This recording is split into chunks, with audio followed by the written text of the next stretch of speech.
Welcome back to the channel quick prep classes. My name is Shahrukh Saifi.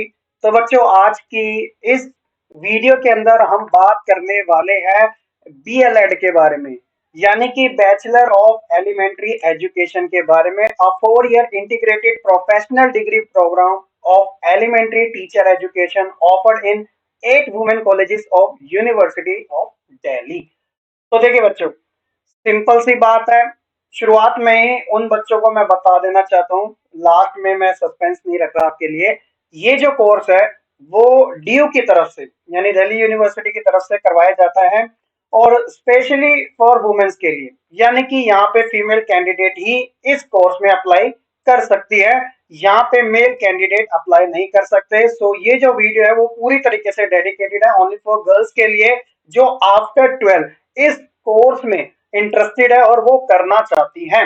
So complete detail इस session के हिसाब से मैं आपको बताने वाला हूं। ये जो कोर्स है बच्चों, ड्यू ने इसे सीयूईटी एग्जाम में ऑफर किया है।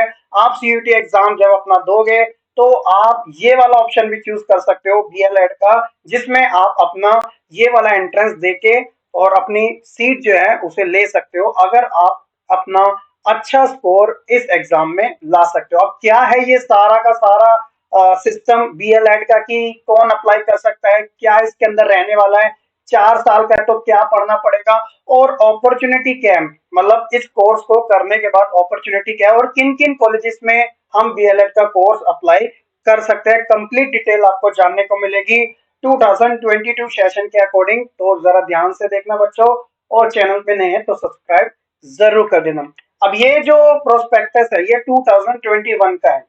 इसके अंदर कुछ मेजर चीजें हैं जो आपको समझना जरूरी है। उसके बाद हम 2022 का प्रोस्पेक्टस देखेंगे बीएलएड का। तो इसमें देखिए कॉमन जो चीजें हैं, तो सबसे पहली चीज जो है बच्चों, ये वैसे सीआईई के अंडर में आता है, ठीक है, ड्यू का ही पार्ट है। अब देखिए ये जो प्रोग्राम है किन किन कॉलेज में ऑफर किया जाता है। ये सारे जो कॉलेजेस है आपने कहीं ना कहीं नाम जरूर सुन रखे होंगे, ओनली फॉर वुमेन्स के लिए, ठीक है, मेल का कोई यहाँ पे रोल है नहीं। वो कौन से कॉलेज है? एक है गार्गी कॉलेज, जिसके बारे में मैंने अभी बता ही रखा है। अदिति महाविद्यालय हो गया, और साथ ही अगर बात की जाए जीसस एंड मैरी हो गया, लेडी श्री राम हो गया, माता सुंदरी हो गया, और साथ ही मिरांडा और एक श्यामा प्रसाद मुखर्जी है। बाकी कॉलेज अभी आपको मैं दिखा देता हूँ कि एड्रेस के साथ, ठीक है। टोटल 8 कॉलेजेस हैं, लेकिन हम मेन चीज की बात करेंगे जो जो मैंने आपके लिए हाईलाइटेड कर रखी है, वो आप अपनी स्क्रीन पर देख सकते हो। तो scheme of courses and examination, इन 4 साल के अंदर आप क्या क्या पढ़ने वाले हो, ये आपके सामने सारी चीजें दे रखी है। ये फर्स्ट ईयर का है ओवरऑल, ये सेकंड ईयर का, ये थर्ड ईयर का, और ये फोर्थ ईयर का। तो ये पीडीएफ में आपके साथ जरूर शेयर कर दूंगा, आप आराम से देख लेना। इतने सारे इसके अंदर आपको जो सब्जेक्ट है वो पढ़ने पड़ेंगे, उनके मार्क्स भी आपको यहाँ पर दे रखे हैं, ठीक है, थ्योरी वाले सारी चीजें। एक चीज ये क्लियर होगी। दूसरी है कि वो कौन से कॉलेजेस है, वो मैंने स्टार्टिंग में आपको बता दिया था, लेकिन फिर भी यहाँ पे लिस्ट आपको वैसे देखने को मिल जाएगी। Aditi Mahavidyalaya, Gargi college, institute of home economics, Jesus and Mary college, lady Shri Ram हो गया, माता सुंदरी, मिरांडा हाउस, और Shyama Prasad Mukherjee college for womens. तो ये टोटल 8 कॉलेजेस है जहां पर आपको ये वाला जो कोर्स है बीएलएड का वो प्रोवाइड कराया जाता है। इनके एड्रेस आप अपने स्क्रीन पर देख सकते हैं। सबसे इंपॉर्टेंट चीज बात करते हैं कि इन कॉलेजेस में जो सीट्स अवेलेबल है इन कोर्सेज की, वो कितनी है।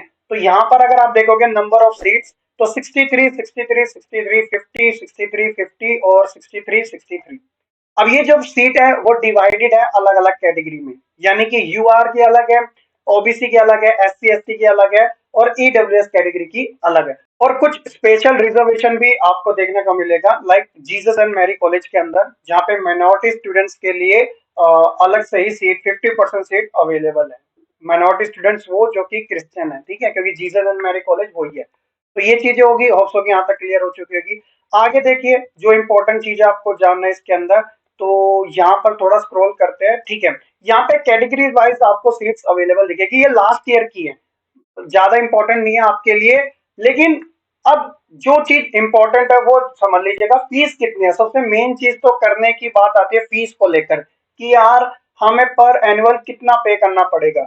तो यहाँ पर आप देख सकते हो लास्ट ईयर की फीस है बच्चों, अदिति महाविद्यालय की सबसे कम फीस है एनुअल, बाकी सबकी हाईएस्ट आपको देखने को मिल जाएगी, ठीक है। अगर कोई बच्चा पीडब्ल्यूडी कैटेगरी से है तो उसके लिए ये लिस्ट जो है वो आप देख सकते हो, लेकिन उनके लिए अपना जो पीडब्ल्यूडी का सर्टिफिकेट होता है वो दिखाना पड़ता है। फिजिकली हैंडीकैप वालों की बात कर रहा हूँ। लेकिन U R SC ST OBC minority students के लिए फीस का जो स्ट्रक्चर दे रखा है वो कुछ इस प्रकार से है। लाइक 8,700 आपको पर ईयर पे करने पड़ेंगे अगर आप अदिति महाविद्यालय से करते हो। गार्गी कॉलेज की जो है 16,000 के समथिंग है। इंस्टीट्यूट ऑफ होम इकोनॉमिक्स की 28,000 से भी ज्यादा जा रही है। जीसस एंड मैरी की 20,000, इसकी 19,000, लेडी श्री राम की माता सुंदरी की 22 हो गया, मिरांडा हाउस की 19,000 और श्यामा प्रसाद की 17,000। मतलब फीस जो है वो अच्छी खासी है। ये पर ईयर की है, यानी कि अगर आप पर ईयर इतनी पे कर रहे हो तो आपको 4 ईयर तक इतनी ही पे करनी पड़ेगी। यानी कि 8,000 रुपए जैसे अदिति महाविद्यालय, अगले साल भी 8,000, फिर देन थर्ड ईयर में भी और फोर्थ ईयर में भी। एक चीज यहाँ पे और दे रखी है कि कॉलेजेस के पास ये राइट्स है कि वो इन फीस के अंदर चेंजेस भी कर सकती है अपने प्रायोरिटी के हिसाब से। ठीक है, चलिए होप यहाँ तक समझ आ चुका होगा। कुछ एलिजिबिलिटी लास्ट ईयर के अकॉर्डिंग दे रखी थी, अब वो इतनी ज्यादा मैटर नहीं करती क्योंकि अब सीयूटी एग्जाम के अंदर ही बीएलएड का एग्जाम कंडक्ट करवाया जा रहा है, तो इसलिए हमें उसके क्राइटेरिया के हिसाब से जानना जरूरी है। तो अगर हम इसका क्राइटेरिया देखें, क्राइटेरिया देखने के बाद बच्चों मैं आपको बताऊंगा कि आप किन क्लास के टीचर बन सकते हो और किन किन बोर्ड्स के अंदर आप अप्लाई कर सकते हो, आगे का आपका फ्यूचर कैसा रहने वाला है। तो क्राइटेरिया इस साल का देख लेते हैं, bachelor of elementary education BElEd के बारे में। तो अगर आप ये वाला कोर्स देते हो, सीयूटी एग्जाम के अंदर आपको एंट्रेंस देना पड़ेगा, ऑब्वियसली देना पड़ेगा। तो देखिए बच्चे को सीयूटी एग्जाम में बैठना पड़ेगा, ठीक है बैठ जाएगा बच्चा, और इसमें से एक लैंग्वेज को चूज करना पड़ेगा। कौन सा? लिस्ट ए से। चलो लिस्ट ए से बच्चा लैंग्वेज को चूज कर लेगा, बाकी दो लैंग्वेज वो लिस्ट बी1 से करेगा, एक लैंग्वेज वो लिस्ट बी1 या फिर बी2 से चूज करेगा। ओवरऑल जो उसका कॉम्बिनेशन होगा उसके बिहाफ पे उसको जो स्कोर ऑब्टेन करेगा, फिर वो मेरिट निकलती है। मेरिट में अगर उसका स्कोर मैच करता है तो वो बच्चा इजीली उस कॉलेज में एडमिशन ले सकता है। ये चीजें पहले से क्लियर है। ये मैंने क्राइटेरिया बता दिया सीयूटी का, ये बिल्कुल सिमिलर है जैसे आपके ऑनर्स डिग्री के कोर्स है, चाहे वो पॉलिटिकल ज्योग्राफी या फिर हिस्ट्री जैसे हो, है ना। चलिए, तो अच्छी चीज आपके लिए ये है, कॉलेज ऑफर ये दे रहे हैं। उनकी सीट देखिए, आप अगर यूआर कैटेगरी के है, जनरल कैटेगरी के है, तो आपके लिए ऑलमोस्ट 25 सीटें ईच कॉलेज में देखने को मिल जाएगी, उससे ज्यादा भी है कहीं कहीं। एससी के लिए इतनी है, एसटी के लिए इतनी है, ओबीसी के लिए इतनी है। माइनॉरिटी के लिए सिर्फ 2 कॉलेजेस में माइनॉरिटी स्टूडेंट्स स्पेशल है, लाइक मैंने पहले बता दिया था जीसस एंड मैरी, और दूसरा जो है वो माता सुंदरी कॉलेज के अंदर। ठीक है, और ये एक चीज और ध्यान रखना, इस वाली की कैटेगरी के अंदर जितनी सीट्स है ना, इसमें जनरल वाले बच्चे तो फाइट कर सकते हैं, इसमें ओबीसी वाले, एससी वाले, एसटी वाले, माइनॉरिटी वाले, ईडब्ल्यूएस वाले भी बच्चे इसमें फाइट कर सकते हैं। यानी कि एक एग्जांपल के तौर पे ओबीसी वाले बच्चे के पास खुद की 17 सीटें तो है अदिति महाविद्यालय में, लेकिन वो बच्चा एसटी, एससी, माइनॉरिटी और ईडब्ल्यूएस को छोड़ के यूआर में भी फाइट कर सकता है। अगर उसके जो मार्क्स हैं जनरल कैटेगरी जैसे आए तो उसका एडमिशन जनरल कैटेगरी में गिना जाएगा, ना कि ओबीसी में। तो ओबीसी की सीट वो खाली रह जाएगी क्योंकि उसने क्वालिफाई करा है जनरल सीट से। अगर वो जनरल से नहीं कर पाता, अगर उसने ओबीसी से ही करा है, तो उसका फिर ओबीसी में ही क्या होगा, एडमिशन होगा। तो ये रिजर्वेशन का थोड़ा फायदा बच्चों को देखने को मिल जाता है।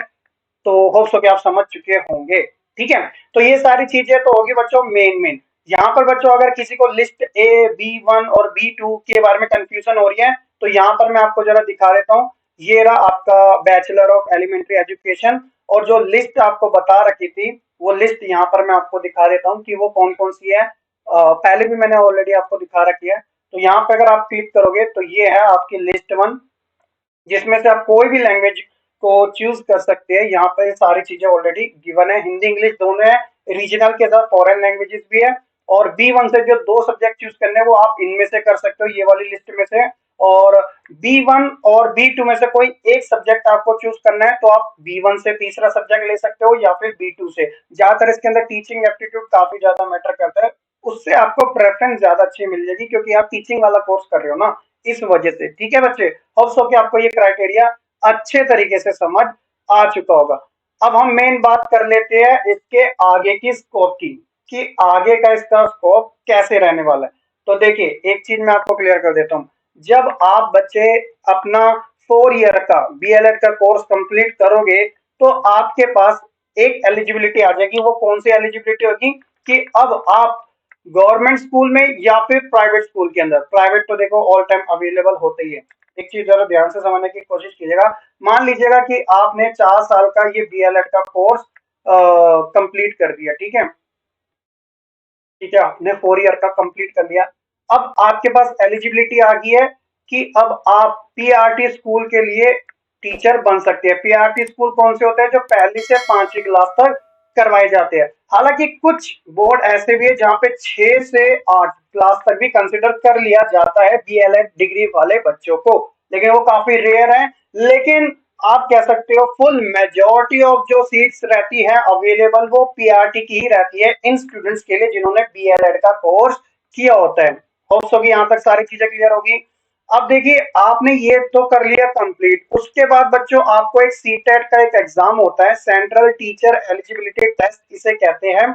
ये सीबीएसई के द्वारा कंडक्ट करवाया जाता है, हर साल करवाया जाता है, हर साल में 2 बार करवाया जाता है। और मान के चलिएगा कि कम से कम 20 से 30 लाख बच्चे, 20 से 30 लाख बच्चे एवरी ईयर इसे इस एग्जाम को देते हैं। इतना ज्यादा ये, अगर आप ऐसे ही पढ़ के जाओगे तो बहुत ही रेयर चांस है कि आप क्वालिफाई करो। इसके अंदर थोड़ी अच्छी स्टडी चाहिए होती है, ठीक है। तो आपको ये एक क्वालिफाई करना पड़ता है बीएलएड करने के बाद, तब जाके आप पीआरटी टीचर के लिए प्रॉपर तरीके से एलिजिबल हो जाते हो। यानी कि एक आपके पास बीएलएड की डिग्री होगी, दोबारा समझने की कोशिश करते हैं, एक आपके पास बीएलएड की एक डिग्री होगी, प्लस आपके पास सीटेट, आपने पेपर 1 जो प्राइमरी लेवल के लिए होता है स्पेशली, वो भी आपने क्लियर कर लिया। अब कुछ बोर्ड ऐसे हैं जो कि अपना एग्जाम कंडक्ट कराते हैं, तो वो अपनी कुछ एलिजिबिलिटी मांगते हैं, तो उस एलिजिबिलिटी में वो आपसे बीएड मांग लेंगे और सीटेट मांग लेंगे, तब वो आपको अपना एग्जाम देने के लिए कंसिडर करेंगे। जब आप उनका एग्जाम दोगे, तब आप उनका एग्जाम क्लियर कर लोगे तो आपकी परमानेंट जॉब गवर्नमेंट सेक्टर में लग जाती है। कुछ एग्जांपल की सहायता से समझते हैं, जैसे केवीएस हो गया, डी ट्रिपल एस भी हो गया और साथ ही एनवीएस हो गया।